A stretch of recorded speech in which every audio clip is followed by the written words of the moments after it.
इमरान खान साहब, जिसको नवाज शरीफ साहब 12वां खिलाड़ी कहते थे सियासत का, और जिसको जरदारी साहब कहते थे कि इनको तो सियासत आती नहीं, ये तो खिलाड़ी है, ये तो अनाड़ी है, इसे सियासत हमसे सीखनी चाहिए। और बहुत बड़े बड़े सियासतदान इमरान खान साहब पे तनकीद करते थे और उनको छोड़कर चले गए।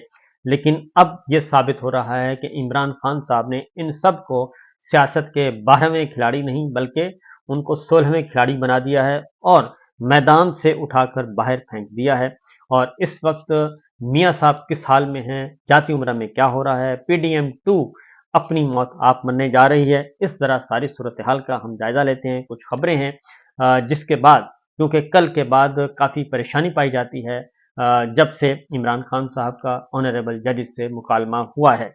अदलिया का मूड बिल्कुल बदला बदला है और अदलिया अब मजीद बोझ उठाने के लिए तैयार नहीं है और वो भी समझती है कि बहुत ज़्यादा नाइंसाफ़ी हुई है। लेकिन दूसरी जानिब ताकत का नशा है और ताकत की बदमस्तियां हैं। वो सही रास्ते पे आने की कोशिश ही नहीं कर रहे बल्कि उनको आने ही नहीं दिया जा रहा। और इस वक्त आप ये सोचें ज़रा, जो सिस्टम, जो बड़े बड़े जुगादरी और जो बड़े बड़े नामवर ख़ानदान जो हैं, वो जो आलिया हमज़ा और सनम जावेद से डरते हों और उनको रिहा होने से रोक रहे हों, और एक मुकदमे से बरी तो दूसरा, दूसरे से ज़मानत तो तीसरा, बेशुमार मुकदमात में उनको गिरफ्तार किया जा चुका है। और कल जब परसों जब उनकी तमाम मुकदमात में ज़मानत हो गई तो उनको अब गुजरांवाला पुलिस ले गई।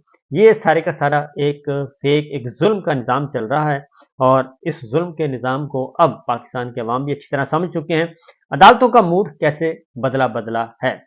एक तो कल हमने देख लिया सुप्रीम कोर्ट ऑफ पाकिस्तान में, और जो कुछ आज रिपोर्ट हुआ अखबारात में, उसके बाद ये बात नीचे तक जा चुकी है, जुडिशरी के यानी कि डिस्ट्रिक्ट कोर्ट्स तक जा चुकी है मुल्क भर में, कि जनाब मामलात अब वो नहीं है। अब ज़रा हमारी सुपीरियर जुडिशरी जो है वो कुछ और मूड रखती है और वो खड़ी हो गई है। और इसका क्रेडिट जाता है 6 ऑनरेबल जजेस इस्लामाबाद हाई कोर्ट के, जिन्होंने खत लिखकर पहला पत्थर मारा और उसके बाद फिर देखा कि कंकरियों की बारिश हो गई।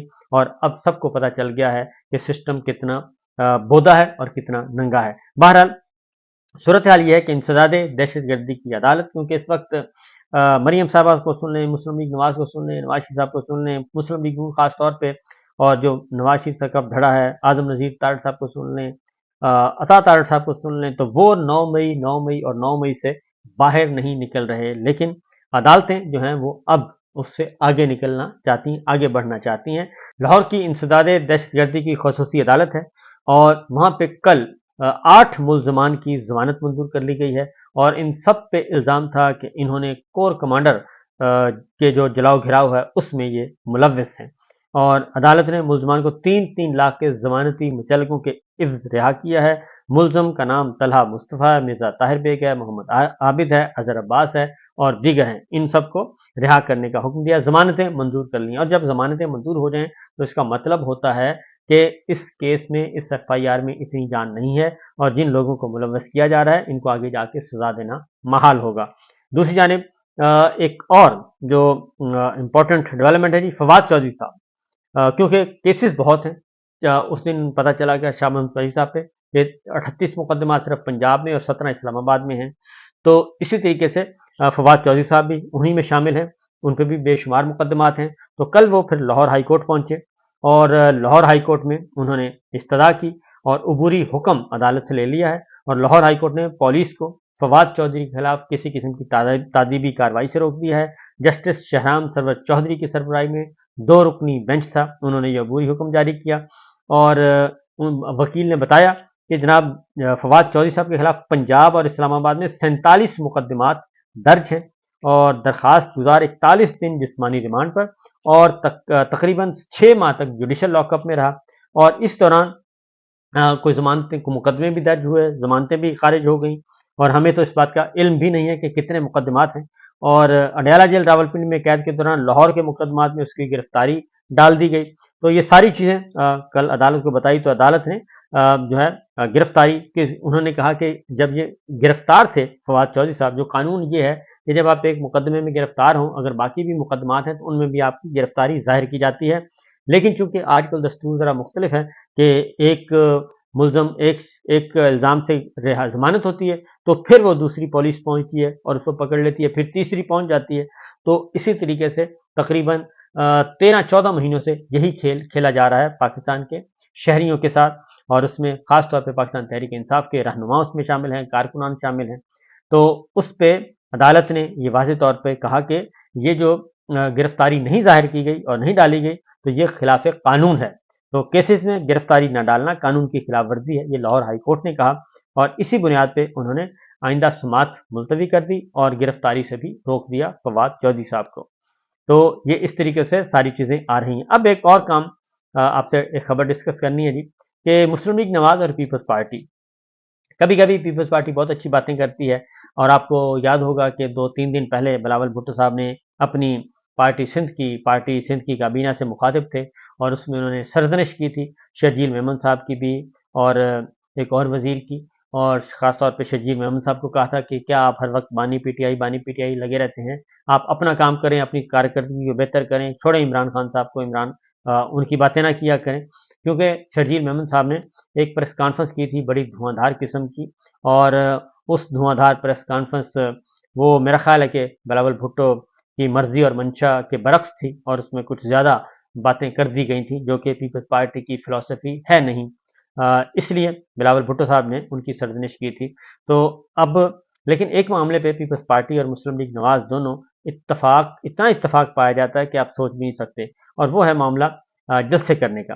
کیونکہ پہلے جلسوں کی اجازت مانگی جاتی تھی تو جلسوں کی اجازت نہیں جاتی تھی، لاہور ہائی کورٹ بھی کہہ چکا، اسلام آباد ہائی کورٹ بھی کہہ چکا، سندھ ہائی کورٹ بھی کہہ چکا، لیکن جلسوں کی اجازت صرف اور صرف پاکستان تحریک انصاف کو نہیں ہے. باقی تمام جماعتیں جلسے کرتی ہیں، جماعت اسلامی ہو، مولانا فضل الرحمان صاحب ہو، ایم پی ایم ہو، مسلم لیگ نواز ہو، پیپلز پارٹی ہو، وہ اپنے کنونشن بھی کرتے ہیں، جلسے بھی کرتے ہیں، سب کچھ کرتے ہیں، لیکن صرف ایک جماعت کو اجازت نہیں ہے، اور وہ پاکستان تحریک انصاف ہے، اور اس پہ پاکستان پیپلز پارٹی اور مسلم لیگ نواز کا دونوں کا اتفاق ہے. لاہور کی ضلعی انتظامیہ نے اب پی ٹی آئی کو 9 جون کو انہوں نے ورکرز کنونشن کرنا تھا، ورکرز کنونشن سے بھی روک دیا اور اس کی بھی اجازت نہیں دی. یعنی کہ پہلے تو جلسے کی اجازت مانگی جاتی تھی، وہ نہیں دی جاتی تھی، اب ورکرز کنونشن کرنا تھا، اس کی بھی اجازت نہیں دی گئی. اور ضلعی انتظامیہ نے یہ کہا کہ وجہ سنیں، انہوں نے کہا جی ورکرز کنونشن کی اجازت کو لاہور پولیس کی رپورٹ آنے کے بعد مسترد کر دیا، اور لاہور پولیس نے موچی گیٹ پر ورکرز کنونشن کو سیکورٹی کا خطرہ قرار دے دیا، اور یہ کہا کہ ورکرز کنونشن میں 9 مئی کے اشتہاروں کی آمد متوقع ہے. اب ذرا ان سے پوچھیں کہ پولیس کو تو بڑا ویلکم کرنا چاہیے، پولیس کو خوش ہونا چاہیے کہ ایک ایسا ایونٹ ہو رہا ہے جہاں پہ ان کے مطلوب ملزمان جو ہیں وہ موجود ہوں گے یا آئیں گے اور ان کو گرفتار کیا جا سکتا ہے. لیکن یہ کہتے ہیں کہ اس بنیاد پہ کہ چونکہ خطرہ ہے ورکرز کنونشن میں کہ 9 مئی کے اشتہاریوں کی آمد متوقع ہے، اس لیے اس کو اجازت نہ دی جائے، کیونکہ اگر وہ آئے تو ہم گرفتار کریں گے تو پھر ان کی ضمانتیں ہوں گی، عدالتوں کو بتانا پڑے گا، تو لہٰذا وہ کہتے ہیں رہنے دیں. تو یہ اس طرح کے بہانے کیے جا رہے ہیں. تو اس طریقے سے اجازت نہیں ملی. اس کے ساتھ ساتھ ایک اور کام آپ کو بتاتا ہوں، یہ لاہور ہے اور مریم صاحبہ کا صوبہ ہے اور مریم صاحبہ کی سرکار ہے، لیکن دوسری جانب کراچی چلتے ہیں. کراچی میں بھی یہی جو ہے وجوہات بتائی گئیں. کراچی انتظامیہ نے بھی عدالت میں جو جواب جمع کروایا ہے اس میں انہوں نے کہا کہ دہشت گردی کا خطرہ ہے، اس لیے ہم پاکستان تحریک انصاف کو جلسے کی اجازت نہیں دے سکتے.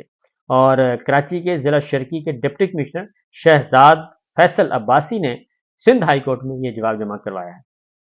اور ڈی سی شرقی نے اپنی رپورٹ میں کہا کہ پی ٹی آئی کے جلسے میں قومی سطح کے لیڈر شریک ہوں گے، امن و امان کی صورتحال بہتر ہونے تک جلسے کی اجازت نہیں دی جا سکتی.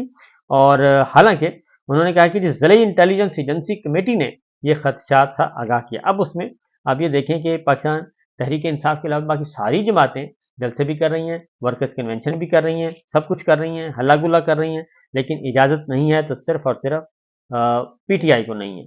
اب آتے ہیں ذرا جی بڑی خبر کی طرف، اور وہ بڑی خبر ہے عمران خان صاحب کا جو معاملہ ہے وہ مقبول سے مقبول تر ہوتے جا رہے ہیں. ان کو سیاست سے آؤٹ کرنے کا پلان تھا، ان کو ملک سے باہر بھیجنے کا پلان تھا، اور ان کی زندگی بھی لینے کی کوشش کی گئی، قاتلانہ حملہ ہوا، یہ سب کچھ ہوا. لیکن اور سارے کے سارے بڑے بڑے رہنما عمران خان صاحب کو کھلاڑی سمجھتے تھے، اور وہ کہتے تھے ان کو سیاست نہیں آتی، اس نے کرکٹ کھیل لی ہے، اس کو کیا इसको क्या पता सियासत का, ये जाए जाके बॉलिंग शॉलिंग करवाए, और अब ये बूढ़ा हो गया चूंकि, और अब इसको चाहिए कि ये कमेंट्री करे और कमेंट्री करके पैसे वैसे कमाए। ये हमारे साथ इसका मुकाबला नहीं बनता, और ये इसके बस का रोग नहीं है ये हमारे साथ मुकाबला करे। लेकिन अब ये कहा जा रहा है कि कैदी नंबर 804 का नाम भी नहीं लिया जा सकता, लेकिन वो सियासत का मरकज़ो महवर है। मुशाहिद हुसैन सैयद साहब हैं, और बहुत ही जानदार आदमी हैं, बहुत ही तेज तेज और शातराना किस्म की चालें चलने वाले, और जर्नलिस्ट भी, और उसके बाद पॉलिटिशियन भी, टेक्नोक्रेट, सेनेटर, तवील अरसे तक, और पावर कॉरिडोर्स में उनका आना जाना बहुत ही अच्छा। और वो ये कहते हैं कि कैदी नंबर 804 का नाम भी नहीं लिया जा सकता, लेकिन सियासत का महवर वही है, और इमरान खान के गिर्द सारी सियासत घूम रही है, और इमरान खान की फ्री में मशहूरी भी हो रही है। और जिसे 12वां खिलाड़ी कहा जाता था, आज वो सबसे ज्यादा मकबूल है, और सियासत फंसी हुई है, हर तरफ डेडलॉक नजर आ रहा है, और एक तरफ रियासत डंडा इस्तेमाल कर रही है, और दूसरी तरफ स्ट्रीट पावर है, और वो स्ट्रीट पावर है इमरान खान के पास, कैदी नंबर 804 के पास, और पाकिस्तान के अवाम उसके साथ जुड़ चुके हैं, और उसके सामने, स्ट्रीट पावर के सामने, जो रियासत की ताकत है या जो हमारी स्टैब्लिशमेंट की ताकत है, वो भी काम नहीं कर रही।